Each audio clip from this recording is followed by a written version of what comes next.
En fait, ce que je veux leur apprendre, en fait, leur démontrer, c'est que avec des efforts, même si des fois c'est en vain, ça donne rien. Il y a plein de moments dans la traversée où j'avançais pas. Il y a plein de moments où j'ai compris que je pouvais pas contrôler le vent, les marées, les courants.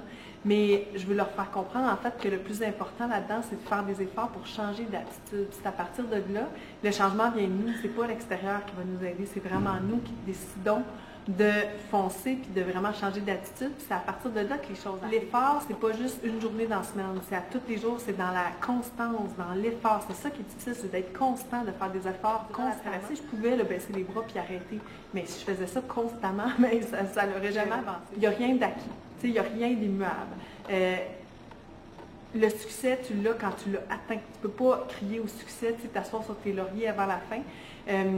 Durant la traversée, moi, j'ai baissé mes gardes à la fin de la traversée. J'ai comme pas été honnête face aux risques qu'il y avait autour de moi parce que j'avais comme l'effet d'accoutumance. J'étais comme habituée d'être dans un milieu assez hostile puis de toujours faire attention. Donc, j'ai comme un peu baissé les gardes à la fin de la traversée puis ça a failli me coûter la traversée au complet. Ça a failli me coûter le projet. Donc, je veux comme initier cette prise de conscience-là chez eux pour que, en fait, soient conscients de ça, tout simplement que on ne peut pas baisser les bras là. Moi, c'est juste à la fin du projet, à la toute fin, sur la ligne d'arrivée, quand je suis arrivée sur la ligne d'arrivée, que j'ai constaté que finalement, c'était une bonne décision de choisir de traverser l'Atlantique à la rame. Mais c'est juste à la fin que j'ai compris que j'avais réussi. Donc, c'est pas grave si on doute pendant toutes nos études, c'est vraiment le bon domaine dans lequel je m'en vais. Je vais-tu aimer ça, être infirmière, être psychologue, être n'importe quoi, je vais-tu vraiment aimer qu'est-ce que je vais faire? C'est normal d'être inquiet, de savoir, parce qu'on ne sait pas si on ne le pratique pas déjà notre métier, donc c'est normal de ne pas savoir si on aime ça. Puis ces doutes-là, il faut vivre avec ces doutes-là durant tout notre développement. C'est juste quand on a vraiment réussi quelque chose qu'on peut constater que finalement, c'était une bonne idée.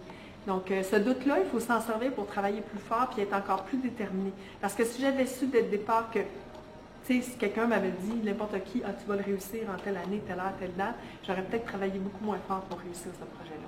Je l'aurais pris déjà pour acquis, puis c'était pas acquis. Dans les 2 premiers mois de la traversée, je pensais vraiment pas que j'allais réaliser. Je pensais que c'était pas une bonne idée, que j'avais gâché ma vie avec ce projet-là, que j'avais passé les dernières 5 années de ma vie à essayer d'avancer dans cette direction-là. J'avais tellement eu d'embûches sur mon parcours d'organiser ce projet-là, trouver le financement et tout, que